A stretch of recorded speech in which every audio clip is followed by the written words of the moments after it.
कश्मीर में एक चरारे शरीफ की मजार थी जो सैकड़ों साल पुरानी थी, उसे जला के ध्वस्त कर दिया गया और जलाने वाला कश्मीर भाग गया। उसके बारे में कोई नहीं बोलता। सेकुलरिज्म का सूरमा उत्तर से दक्षिण तक चुप बने रहते हैं। हमारे दिल में उसके लिए भी तक हिंदू मुस्लिम के लिए हमारे ऊपर आरोप लगाते हो। ये शिया सुन्नी के बीच में जो होता था वो भी शांतिपूर्वक हमारे दौर में हुआ, कश्मीर हो या देश का कोई और हिस्सा हो। बहुत बताया जाता है कि जम्मू कश्मीर सूफी का बहुत बड़ा सेंटर था। मैं पूछना चाहता हूं कि विगत 30 वर्षों से सूफीज्म के 4 बड़े सिलसिले हैं, नक्शबंदी, सोहरावर्दी, चिश्ती और कादरी। एक का भी कोई मरकज बचा हो तो बता दीजिए। कि मुस्लिम समाज के लिए सबसे मुकद्दस मस्जिद हजरत बल पे नवंबर 1993 में आतंकवादियों ने कब्जा कर लिया था। ये वो भी दौर था, मगर इसके बावजूद किसी को उस दौर में खराबी नजर नहीं आती थी।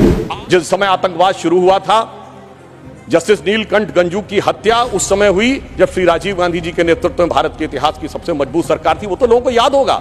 मुझे याद है मान्यवर, बचपन में बहुत से लोगों को नहीं याद होगा। वर्ल्ड कप 1983 का जीतने के बाद इंडिया का पहला वनडे इंटरनेशनल कहां हुआ था?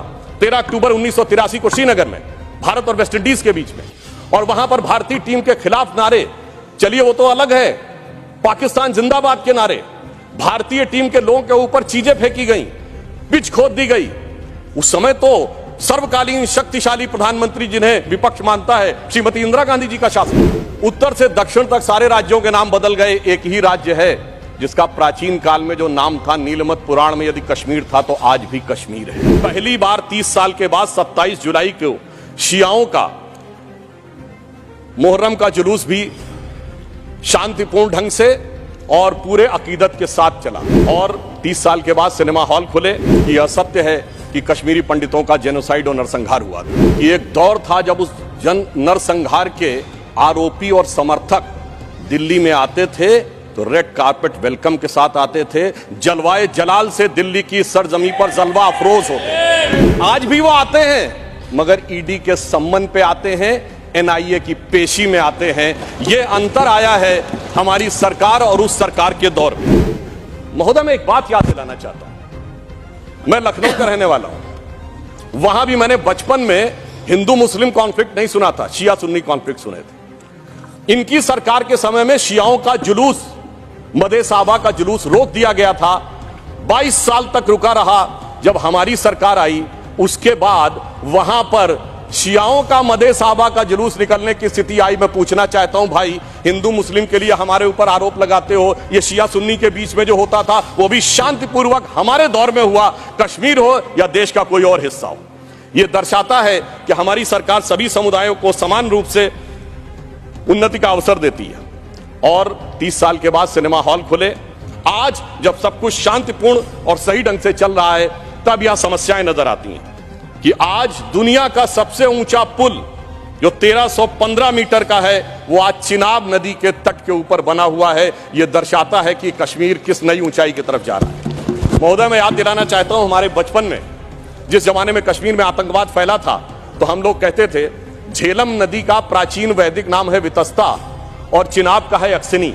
तो हम कहते थे, बो दिए विष बीज किसने, अब वितस्ता ने पुकारा, क्यों झुलसता जा रहा कश्मीर नंदन वन हमारा।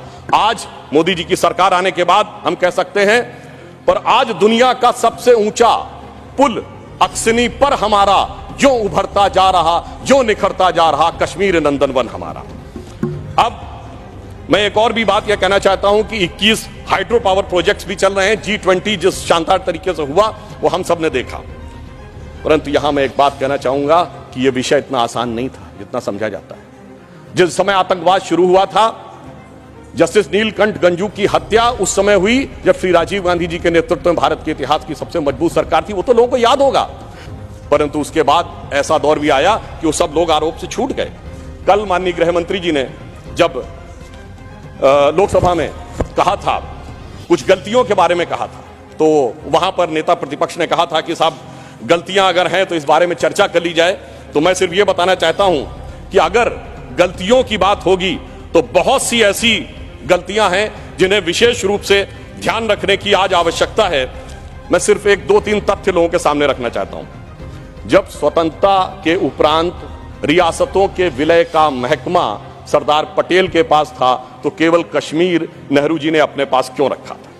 नंबर 2, 1946 में महाराजा हरि सिंह जी के विरुद्ध विद्रोह के आरोप में जब शेख अब्दुल्ला जेल में बंद थे तो पंडित नेहरू स्वयं उनको छुड़ाने के लिए कश्मीर गए और वो भी गिरफ्तार हो गए। यह बात मौलाना आजाद ने अपनी किताब इंडिया विंस फ्रीडम में लिखी है कि इससे तत्कालीन कांग्रेस नेता बुरी तरीके से हतप्रभ हो गए। और इस परिस्थिति में जिस समय पाकिस्तान ने आक्रमण किया उसे कबायली आक्रमण क्यों कहा गया, सेना का आक्रमण क्यों नहीं कहा गया।